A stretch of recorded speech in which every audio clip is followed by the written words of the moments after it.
चलो गुड. म्हणजे मी बोलल्याप्रमाणे लग्नाआधी ते आपलं घर बघायला येत आहेत. चांगली गोष्ट आहे. खरंय. हे घे पाणी पी. खूप वेळात पाणी नाही प्यायलायस. बाबा मस्त चहा करू का आपल्यासाठी? चालेल चालेल. मग एवढं हॅवी नाही. नाही नाही तरी पण हळूहळू नाजूक आहे बाबा. सोड सोड सोड सोड सोड सोड. सावकाश सावकाश सावकाश. हे बघा मी देसाई बहिणींकडनं काय आणलंय. ए सगळ्यांनी लक्ष द्या इकडे. 1 2 3.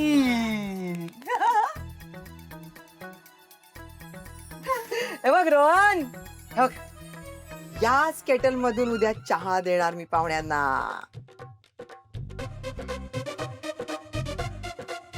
अजून एक राहिलं.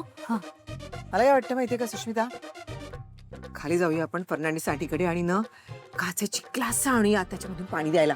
एक मिनिट आपल्या घरी आहेत काचेचे ग्लास? अगं ती सगळी ओबडधोबड आहेत ना आपल्याकडे आहेत ती. त्यांच्याकडे नक्षीदार आहेत. चल चल चल चल. व्हेरी ट्रू यार मम्मा. पण ऐक ना, मला काय वाटतंय आधी ना आपण जरा घरातले लाइटिंग चेंज करूया का? येल्लोइश करूया नंतर टंगस्टन टाइप. हा रिच लुक येईल.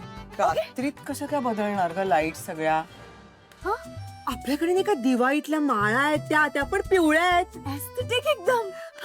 त्या आणूया. ए रोहन जा त्या माळा मिनिट. पण हे सगळं कशासाठी? तुझ्यासाठी. तुझ्यासाठी. माझ्यासाठी.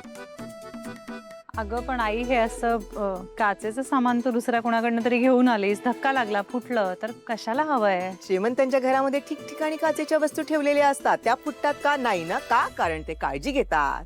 मग आपण पण थोडी काळजी घेऊया ना एक दिवस. काय मंदाकिनी, अगं पण हे सगळे इतरांकडून मागून आणायची काय गरज होती? सरपुदार, श्रीमंत माणसं येत आहेत आपल्या घरी. आता आपण त्यांच्या तोला मोलाची श्रीमंती नाही दाखवू शकत, पण थोडीशी खालची श्रीमंती दाखवू शकतो की नाही? आपली सद्य परिस्थिती दाखवली ना, मुलगीच देणार नाहीत ते रोहनला. आई ते अशा वस्तू बघून मुलगी नाही देणार आहेत आपल्या घरी. अंदाज बांधतील ग. अंदाज येईल की नाही त्यांना की आपण रोज या चायनीज कपबशीतून चहा पितो. चहा नाही मम्मा यार, coffee. Rich people is equals to coffee. Oh rich people, मुळात ना हे सगळं असं खोटं वागण्याची काही गरज नाहीये. बरोबर आहे तुझं रोहन. हे बघ मंदाकिनी, आपण जसे आहोत, जसे वागतो, जसे राहतो तसंच त्यांच्या समोर वागूया आणि त्यांना दाखवूया. उगाच जास्तीचं काही करायची गरज नाही. आणि तसंही रोहननी हे सगळं त्यांना सांगितलेलं आहे. अगं म्हणून तर हा सगळा घाट घातलाय ना आपण. सरपोतदार, रोहननी इतकी चांगली मुलगी बघितली ती आपण हातची घालू द्यायची का? आणि आज न उद्या चला लग्नानंतर त्यांना ही सद्य परिस्थिती कळेलच की आपली. पण त्या अगोदर जर का कळली ना तर काय होईल माहित आहे ना? अहो बाहेरच्या बाहेर पळून जातील ते. चहा न पिताच नकार येईल या स्थळासाठी. तुम्हाला चालणार आहे? या कारणासाठी ते नकार देणार असतील ना तर चालेल. मला चालणार नाही. माझं ठरलंय. रोहन, मला तीच मुलगी या घरामध्ये सून म्हणून हवी. कळलं?